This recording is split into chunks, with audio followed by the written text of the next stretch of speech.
ఈ ఆర్థరైటిస్ అంటే మోకాళ్ళు కానివ్వండి, వేరే జాయింట్స్ కానీ అరుగుదల మార్పులు లేదా ఆర్థరైటిస్ రాకుండా ఏం ఆర్థరైటిస్ కారణాలు చెప్పుకున్నప్పుడు rheumatoid arthritis, uric acid arthropathy, అలాగే థైరాయిడ్, కొన్ని జబ్బులు మనకు స్వతహాగా బాడీలో ఉన్న వాటిని కంప్లీట్గా ఆపేయడం అనేది జరగదు.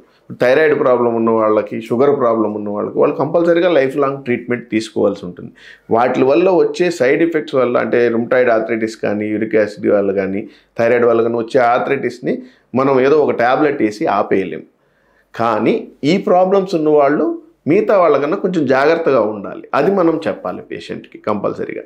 అమ్మ మీకు థైరాయిడ్ ప్రాబ్లం ఉంది కాబట్టి మీరు మిగతా వాళ్ళకన్నా కొంచెం జాయింట్ హెల్త్ మీద ఎక్కువ దృష్టి పెట్టాలి. మీరు కొంచెం రెగ్యులర్గా ఎక్సర్సైజ్ చేయాలి.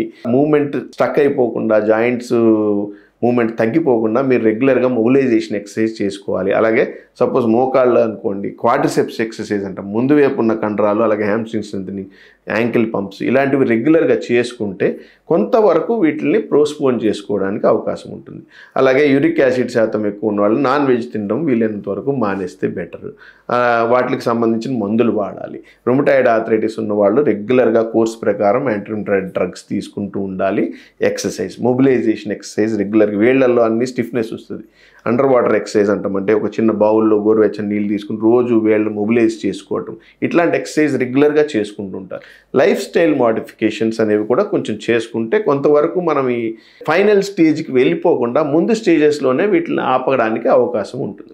ఏమిటి అంటే అందరికీ అని కాదు, ఇప్పుడు మెట్లు ఎక్కకూడదు, కింద కూర్చోకూడదు అంటే ఎవరికి నడవదు, ఏ పని చేయకుండా ఎవరు ఉండలేరు. కాబట్టి వీలైనంత వరకు తగ్గించుకోండి. ఇప్పుడు ఆర్థరైటిస్ ఉన్న వాళ్ళను నువ్వు 4 కిలోమీటర్లు నడువు అంటే ఎలా నడుస్తారు? వాళ్ళు నడవలేరు. సో వాళ్ళకి సంబంధించి ఆర్థరైటిస్ ఉన్న వాళ్ళకి స్పెసిఫిక్ ఎక్సర్సైజెస్ చెప్పాలి. మీరు నడవలేకపోతున్నారంటే సైకిల్ ఎక్సర్సైజ్ చేసుకోవాలి. స్టాటిక్ సైక్లింగ్ ఎక్సర్సైజ్ ఉంటుంది, మీ బరువు సైకిల్ సీట్ మీద ఉంటుంది, మీ మోకాలకి ఎక్సర్సైజ్ అవుతుంది. సో ఇలాంటి మోడిఫికేషన్స్ చెప్పుకొని వాళ్ళు ఎక్సర్సైజ్ చేసేలాగా చేయాలి. నాకు ఆర్థరైటిస్ ఉంది, నేను నడవలేకపోతున్నాను, సో నేను ఎక్సర్సైజ్ చేయను అంటే అది తప్పది. చేయాలి కంపల్సరీ, మోడిఫై చేసుకొని చేసుకోవాలి.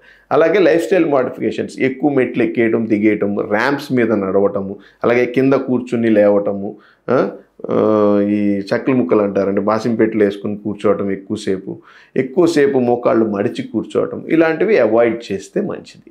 అలాగే జాయింట్ హెల్త్ కోసం ఫ్యాటీ ఫుడ్స్ అవి అవాయిడ్ చేయండి.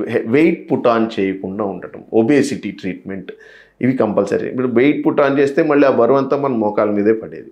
సో వెయిట్ రిడక్షన్ ప్రోగ్రామ్, అలాగే రిచ్ ఫైబర్ డైట్ మంచిగా తీసుకోవడం, ప్రోటీన్ డైట్ తీసుకోవటము, కార్బోహైడ్రేట్స్, ఫ్యాట్స్ అవాయిడ్ చేయటము, ఇలాంటివి చేసుకుని లైఫ్ స్టైల్ మోడిఫికేషన్ చేసుకుంటే ఈ ఆర్థరైటిస్ నుంచి మనం కొంతవరకు ఉపశమనం పొందవచ్చు. తర్వాత వచ్చేదానికి మనకి డాక్టర్స్ ఎలాగా ఉన్నారు, మందులు చెప్తాము, ఎక్సర్సైజెస్ చెప్తాము. ఇంకా అన్నీ అయిపోయాయి, ఇంకా నేను నడవలేని పరిస్థితి ఉంది అంటే అప్పుడు మనం ఆపరేషన్ చేసుకోవడం, జాయింట్ రీప్లేస్మెంట్ ఆపరేషన్కి వెళ్ళటం. మీరు తీసుకునే అదే మందులు, అదే నాణ్యమైన మందులు, కానీ సగం ధరకే. అవును, మెడ్ ప్లస్ బ్రాండ్స్ పై 50 to 80% తగ్గింపు.